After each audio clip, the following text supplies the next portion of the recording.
I am the Whistler, and I know many things, for I walk by night. I know many strange tales hidden in the hearts of men and women who have stepped into the shadows. Yes, I know the nameless terrors of which they dare not speak. Tonight transcribed, it's the Whistler's strange story, Undercurrent.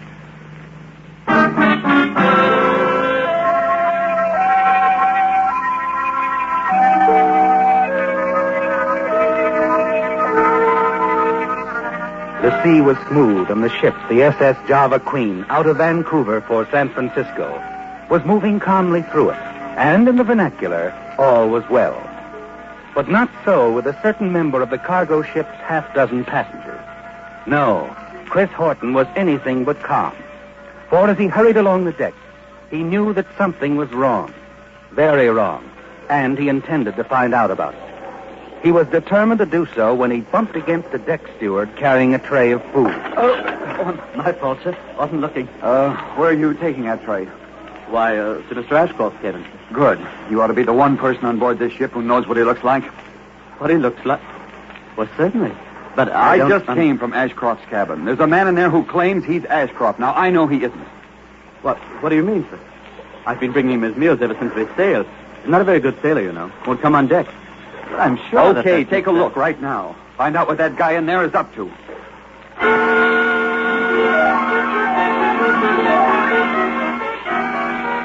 You watch the steward walk away, Chris. Knock on the door of Ashcroft's cabin. Presently it opens.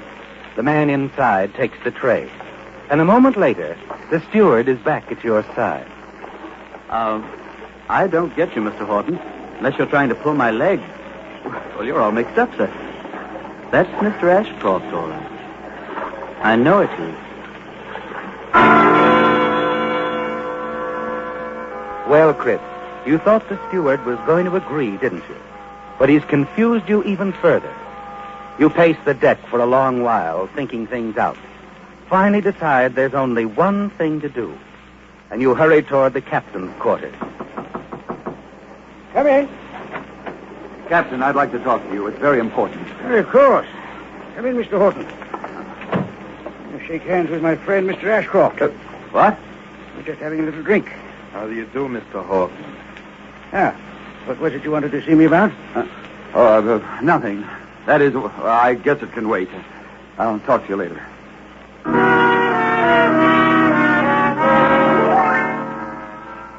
It's a shock, isn't it, Chris? A terrible puzzle. A ship moving through a calm, smooth sea. But with a weird undercurrent crisscrossing in your mind. Because you know that the ship's captain and the deck steward are making a horrible mistake. Or they're deliberately lying. You stop suddenly, realize you're passing the radio shack. And there's someone inside you can trust. Reg McKenzie, a nice youngster. He could send a message for you, Chris. But to whom? And then your gaze falls on the ship's bulletin board. A typewritten sheet of paper, the news from shore. There's a brief paragraph. The sensational development in the Saletti murder case in San Francisco. And instantly a name comes to your mind. Stoddard. Lieutenant John Stoddard, a well-known police detective. A man known to you only by reputation. You hurry into the radio shack. Reg. Oh, hi, Mr. Horton. I want you to send a message for me. Here. Hey, $5. You can earn it. You got a message blank? Yes, sir. Thanks. John Stoddard, Hall of Justice, San Francisco. SS Java Queen, docking, tomorrow, 10 a.m. Meet me, Chris Horton. Here. SS Java Queen, docking tomorrow, 10 a.m. Meet me, Chris Horton. Sure, I'll get it off right away, sir.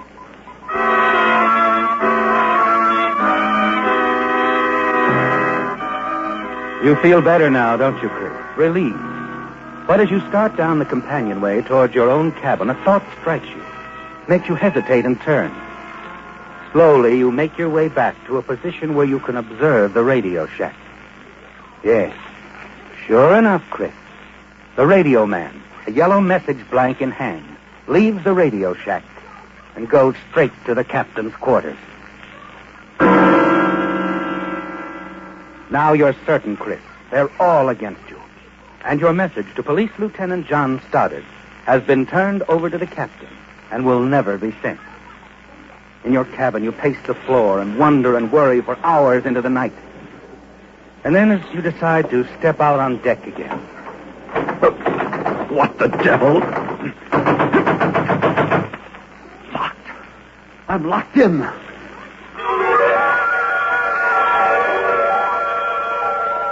It's a terrible night you spend, isn't it, Chris? A prisoner in your own cabin, unable to get out and get help from the other passengers. You stretch out on your bunk. Seems you've only dozed off, and then it's morning. You hurry to the porthole, look out, and see that the ship is docked. The cargo is being lowered away. You turn and start pounding on the door and shouting frantically. Let me out of here! Half an hour! Steward! Steward! Something wrong, Mr. Horton? Wrong? How was I locked in like this? What's going on here? Why, this door wasn't locked, sir. Perhaps it just jammed a little. Jammed? Sure. Maybe it was just jammed.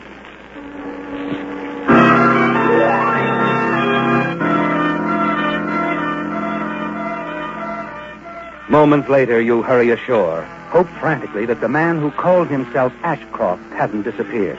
And suddenly you spot him, just a few feet away, about to enter a taxi. You hear him give the driver a hotel address on Fulton Street and ride hurriedly away. You carefully note the address he gave and then rush to a drugstore near the docks.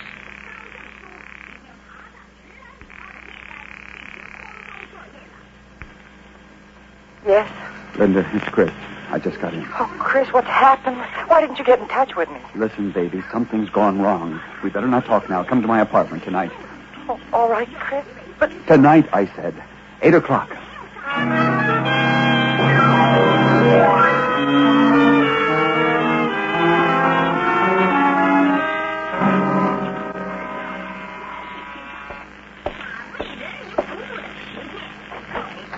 Hello, Linda. Chris. Take it easy now. I've already fixed you a drink. I can use it. Maybe you can use another when you hear what I've got to say. You better sit down. I did it, baby. Just like we planned. I killed him and set it up to look just like suicide. But when I went back to his cabin a few hours later to discover the tragedy, his body was gone. Gone? Yes. Somebody else was in the cabin. A stranger, Linda. A guy I never saw before. He was posing as your husband. Said his name was Ashcroft. How could he? I don't know, but the steward backed him up, the captain, everybody. But why, Chris? What does it mean? I don't know, Linda. But we better find out. Quick.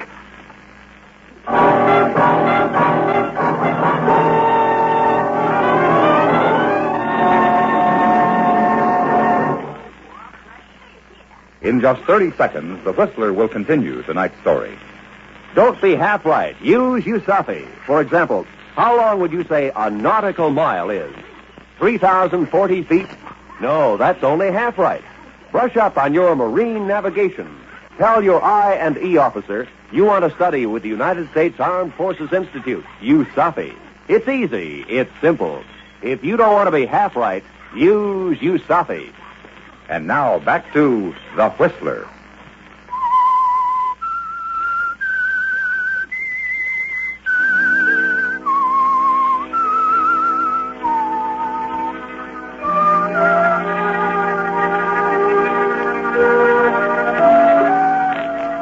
It's a terrible, puzzling thing, isn't it, Chris? The events on shipboard.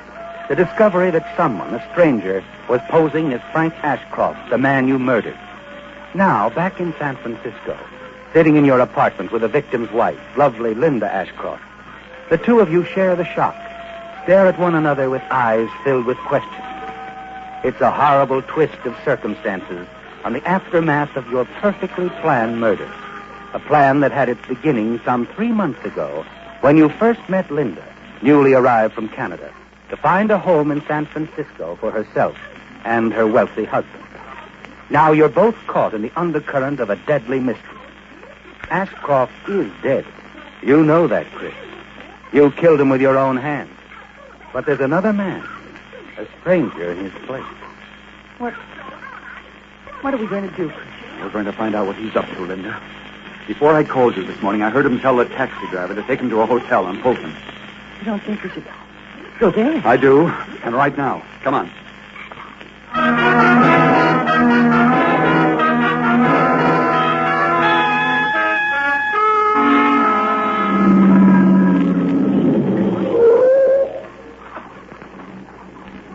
There's the hotel.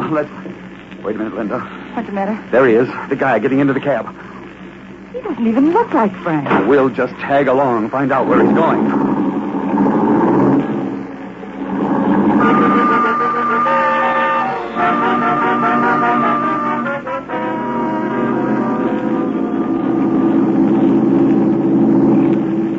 He went into the park, Chris. Yeah, I know.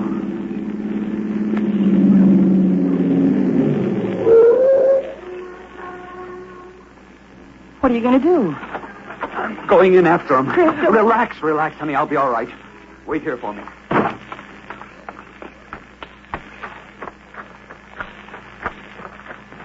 You hurry into the park, down the darkened path after him, and then up ahead, a street lamp. And under it, sitting on a park bench, another man. There's something familiar about him, isn't there, Chris? Yes, it's the ship's steward. Just then, you see the man you've been following walk toward the steward. You move quickly through the trees, circle behind the park bench, and listen. Sit down, Mr. Ashcroft. You can forget that now. What's wrong? We've got a little talking to do, Mercer. The captain's been thinking it over. You know, smuggling aliens into the States is risky business. Yes. The captain thinks that job we did for you is worth a little more money. A bargain's a bargain. I paid what you asked. Right. The regular fee. But you got special treatment. First-class accommodations, meals, and on top of that, we furnished you with a set of identification papers. All neat and proper like. You know, we took a big chance dumping that suicide overboard.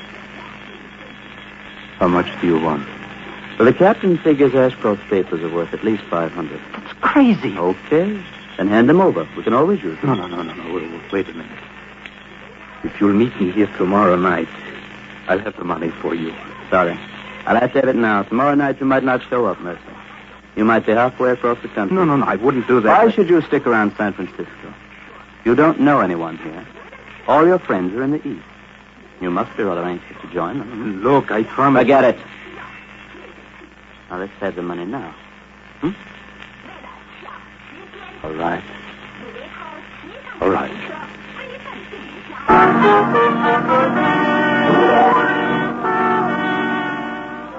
It's all quite clear to you now, isn't it, Chris? The conversation you've just overheard explains a lot of things. You know exactly what happened aboard ship last night and why. And now as you hurry back to Linda, you know you've nothing to worry about. And a plan is already beginning to take shape in your mind.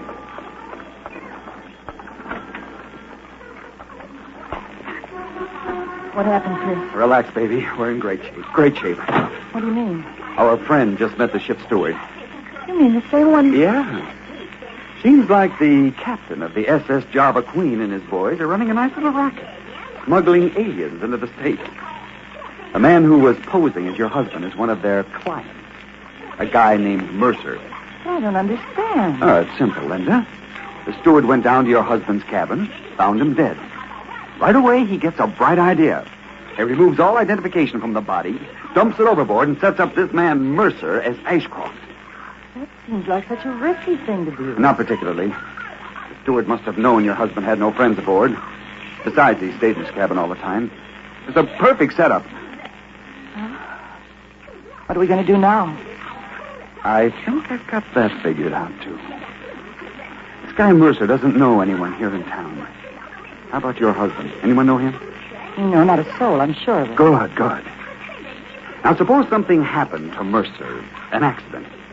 He's carrying your husband's identification papers. An accident? A fatal accident. The police find him. You identify him as your loving husband, Frank Ashcroft. Oh, no, Chris. No, let's forget it. Forget the whole thing. Look, how are we going to get our hands on your husband's estate if we can't turn him up dead? There's got to be a body. First thing in the morning, I'll call the police. Report my husband missing. That's in a few years. 7. He'll be declared legally dead. Sure. But I don't want to wait that long, Linda. Don't you see? The setup is perfect. You're the only one in town who can identify your husband. He didn't carry any insurance, so there won't be any investigation. Chris, I'm afraid. Don't be. There's nothing to worry about. Not a thing. Leave everything to me. A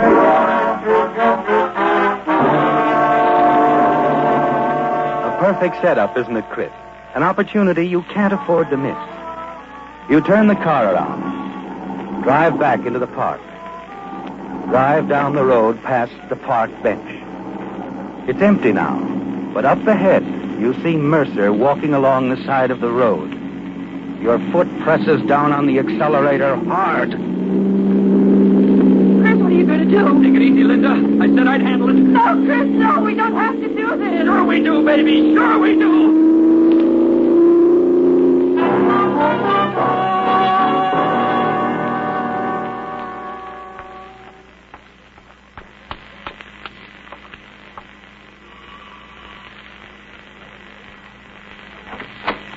Yes? Oh, good evening. Is Mr. Ashcroft at home? No, he's not. You a friend of his? Well, in a way. Shipboard acquaintance, you might say. We met on the Java Queen out of Vancouver. She docked this morning. I see. Well, is something wrong? I'm Sergeant Holmes, police. Mr. Ashcroft is dead. Dead? Hit and run accident. Happened a couple hours ago in the park. Run? How horrible. Came by to pick up Mrs. Ashcroft, take her downtown to make the formal identification. I see. You know, I just can't believe it. Ashcroft dead. Why, only last night we sat around, had a few drinks.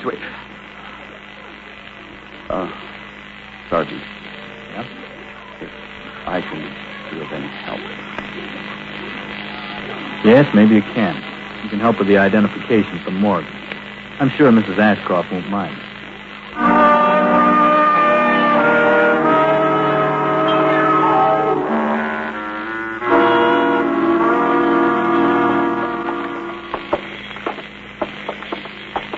In here, Mrs. Ashcroft. Mr. Horton. Steady now, Mrs. Ashcroft.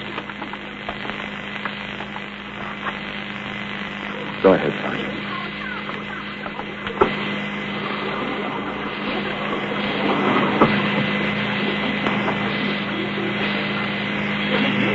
Hello, Mrs. Ashcroft. Yes. Yes. That's my husband.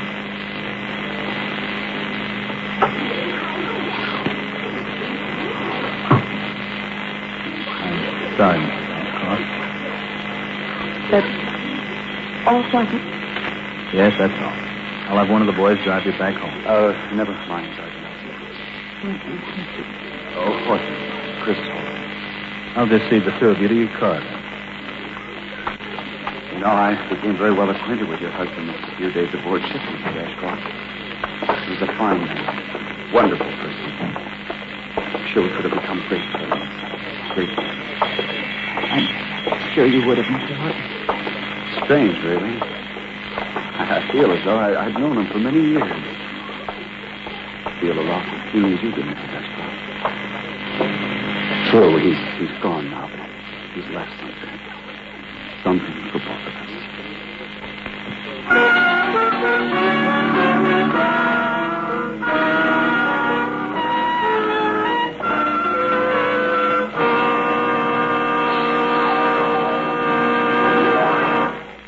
All of us are proud of our hometowns, and rightly so.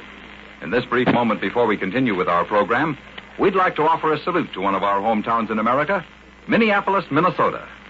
The 17th city in size in the United States, Minneapolis is the manufacturing, wholesaling, retailing, financial, and educational center of a vast region. And as Minnesota is the land of 10,000 lakes, Minneapolis is the gateway to that great recreational area. Inside the city itself are 22 lakes, which offer fishing, boating, canoeing, and sailboating in summer, ice boating and skating in winter. That's just a part of the Minneapolis park system that covers almost 6,000 acres. Minneapolis includes much of the history of America in its own history. It has seen French fur traders, British soldiers, Indian battles. 130 years ago, the government established a flour mill there. And today, Minneapolis is one of the outstanding flour milling centers of the world. It is also the largest distributing center for tractors and agricultural implements in the country. The people of Minneapolis are proud of its history, its beauty, and its progressive community spirit. They are also proud of the part Minneapolis has played in the building of America. And now back to The Whistler.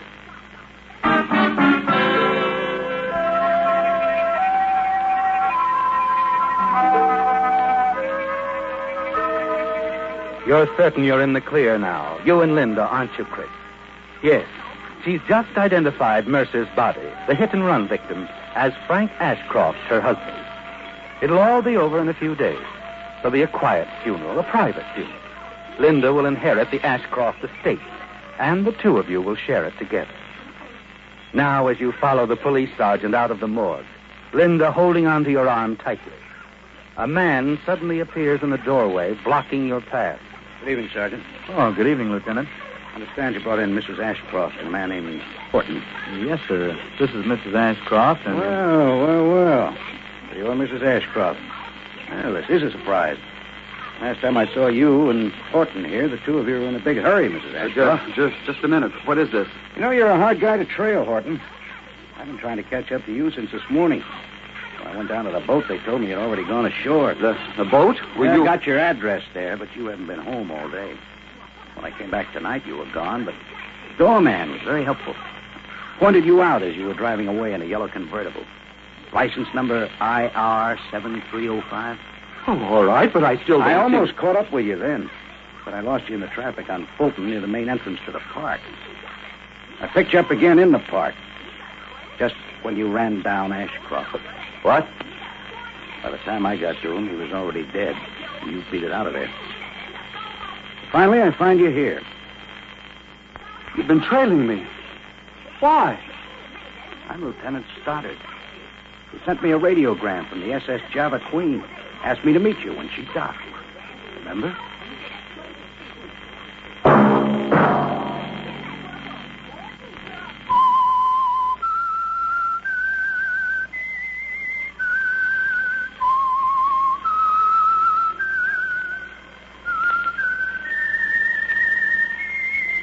Featured in tonight's transcribed story were Bill Forman as the Whistler, George Neese, Gene Tatum, Jack Moyle, Gil Stratton Jr., Jack Edwards, and Shep Mencken.